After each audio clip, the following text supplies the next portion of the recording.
Welcome into our TV Hill studios here in Santa Barbara. I'm Joey Virgillis. Thank you for tuning in to Midday. We begin with the latest on the lake fire, which is the largest fire in California this year. It started on Friday afternoon near Zaca Lake. So far, the wildfire has burned more than 26,000 acres. That fire is now at 12% containment. More than 2,400 firefighters and other personnel have been called in to help fight that fire. Coming up, we're going to hear from Captain Scott Safechuck with Santa Barbara County Fire. He'll provide us with the latest updates on the fire, which is burning in difficult terrain in the Los Padres National Forest. Today, President Biden will try to quell domestic concerns about his health and re-election campaign. He's hosting the NATO summit in Washington. Meanwhile, former President Trump will reemerge on the campaign trail tonight in Florida. With more from Capitol Hill, here is Natalie Brand. Washington is rolling out the red carpet for World Allies Tuesday, marking the 75th anniversary of the NATO alliance. President Biden will address that group later today as questions swirl domestically about his health and candidacy. Has the president been treated for Parkinson's? No. Is he being treated for Parkinson's? No, he's not. Is he taking medication for Parkinson's? No. The White House has been peppered with questions as the president insists he's staying in the race. His GOP opponent, former President Donald Trump, has a rally this evening in Florida with Senator Marco Rubio. He weighed in on Sean Hannity's show. It looks to me like he may very well stay in. He's got an ego and he doesn't want to quit. President Biden is also trying to prevent defections here on Capitol Hill. He's secured some key backing, but others in the party remain unconvinced. We would be better off with another nominee. Okay. Congressman Adam Smith of Washington is among the 6 House Democrats publicly calling for the president to exit the race and claims privately there are more. They have different reasons for not wanting to say it. I think it's a high number. Other House Democrats say they're united. We're riding with Biden. We're riding with Biden. The GOP leaders have already made it plain that chaos is their friend. I'm not going to give them more chaos. But some senior Democrats say the president needs to do more to show he has the energy and capacity to win the race. Natalie Brand, Capitol Hill.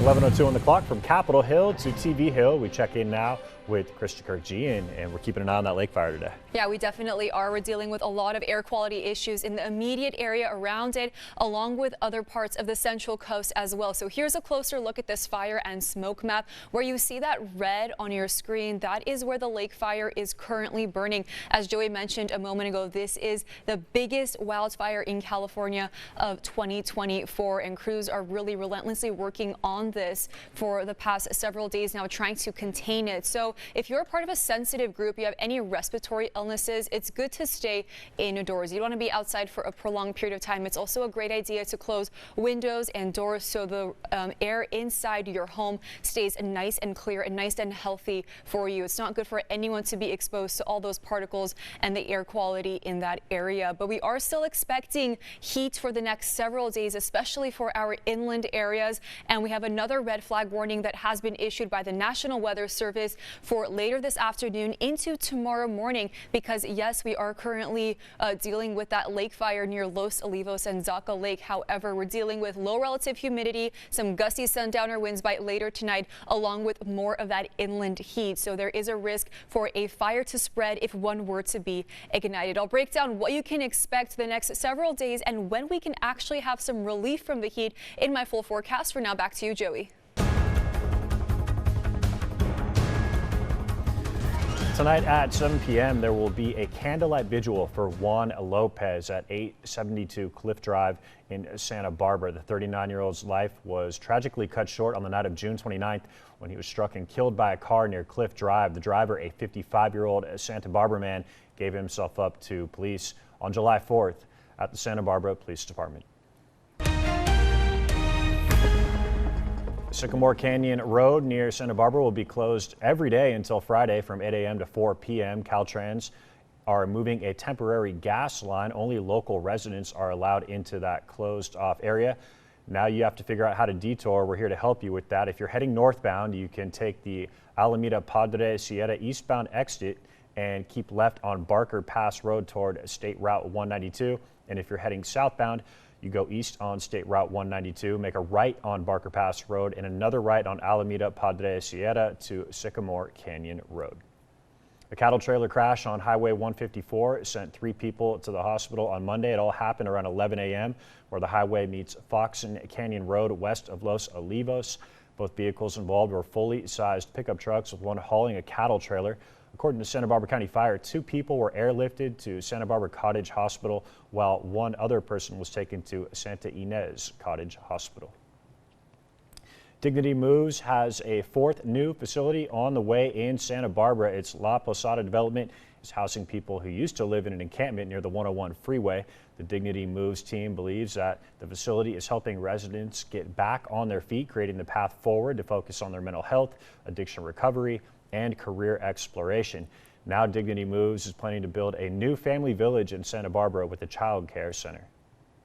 Children have needs as well, and so they'll be able to live in the family village, and they'll also be able to take advantage of the child care services that are available. And it's going to be very different for us because this is the first time that all of the units will have bedrooms, restrooms, a kitchen, and a dining room. That new facility will be built in the Santa Barbara area. Information on the exact location is not yet known. City of Santa Maria released numbers on illegal fireworks over the 4th of July weekend. 65 people face citations for using illegal fireworks. City Fire and police say that that's up from 30 citations, which is double compared to what they had in 2023. The fine is $1,000 per citation. Ahead here on a midday, we're going to get an update from the front lines of the lake fire with Santa Barbara County PIO Captain Scott Safechuck. Keep it here.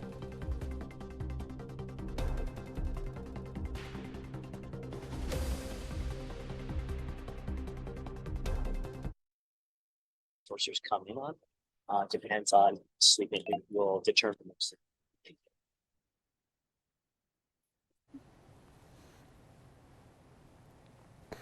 Okay, great.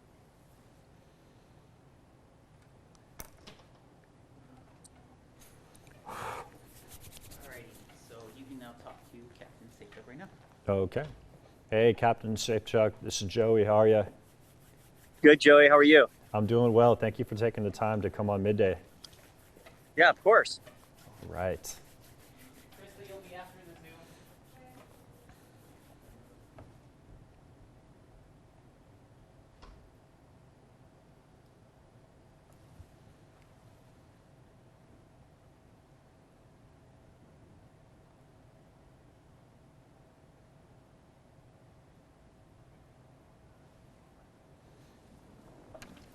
Gotcha.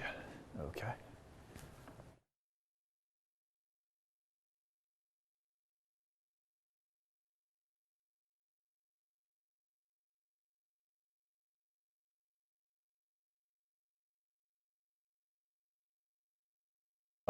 One question will be about what it looks like out there. Another question will be about the red flag warning and heat warning that's been extended and how people or crews are going to be preparing for critical fire weather with it continuing to burn near the lake fire.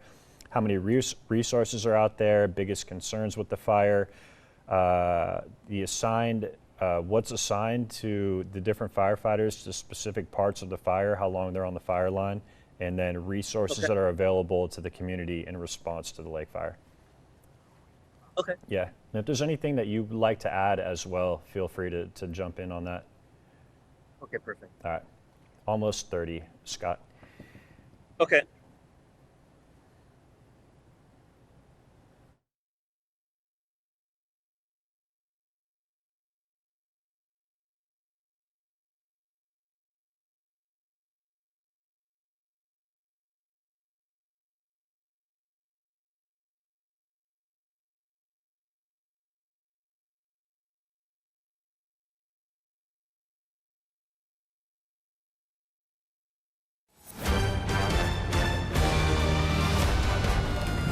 Welcome back. The lake fire, which began on Friday afternoon, is now the largest in California for the year 2024. For an update on the lake fire, we welcome in Captain Scott Safechuck, PIO for Santa Barbara County Fire, who's at base camp right now in Santa Maria.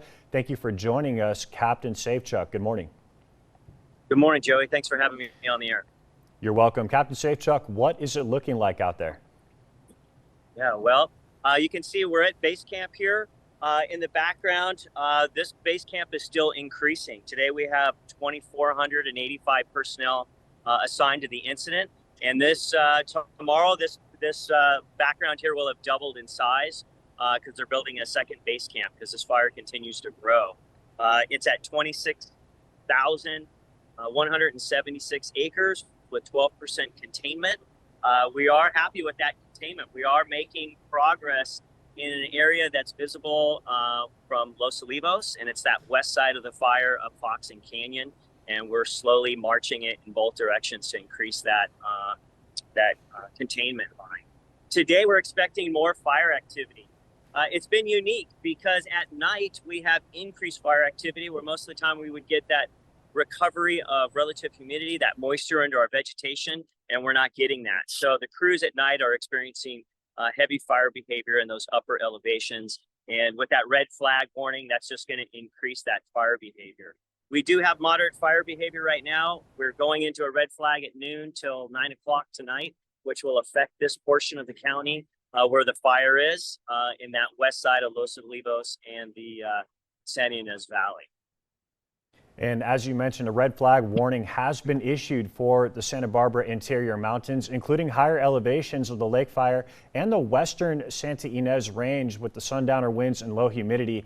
The excessive heat warning has been extended as well. Captain Safechuck, how are fire crews going to prepare for critical fire weather as the lake fire continues to burn?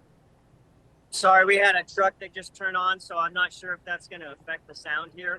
But the firefighters are dealing with the heat. They're staying hydrated. And I'm going to kind of just move this back while I'm talking. It's a lot of work for these firefighters to deal with the heat because it dries them out, makes them dehydrated when they're working in that steep terrain. And so they have to maintain their hydration. And at the same time, we have expectations for them to do their job in that heat. We're here to protect the community. And so they're doing a great job at it. They're used to working in temperatures like this. This is just the beginning of fire season, and we have seasoned veterans out here doing some really good work. Now, Captain Safechuck, how many resources are out there? Yeah, well, I can tell you the resources vary with just under 2,500 personnel out here. We have lots of Type 1 helicopters, fixed-wing aircrafts, resources from all over the United States. We have, because we're in a unified command with the U.S. Forest Service, CAL FIRE, and Santa Barbara County Fire, and the incident management team here. It takes a lot of people to put out, which is right now the largest fire burning in California. And Captain Safechuck, at this point in time, what is the biggest concern with the lake fire? Can you repeat that question one more time? At this point in time, what would be the biggest concern with the lake fire? Yeah, well, the biggest concern is the fire behavior. As we put crews, when I say crews, I mean hand crews, firefighters with hose lines, getting into that steep terrain. It's dangerous out there. You have that when that heat and the wind comes through, we're expecting gusts up to 25 miles an hour. It'll flare up those flame lengths, and they can reach upwards of 100 feet. So when we're dealing with flames like that, we have to kind of pull back to kind of a safer area, let those aircrafts get in there, knock that fire down.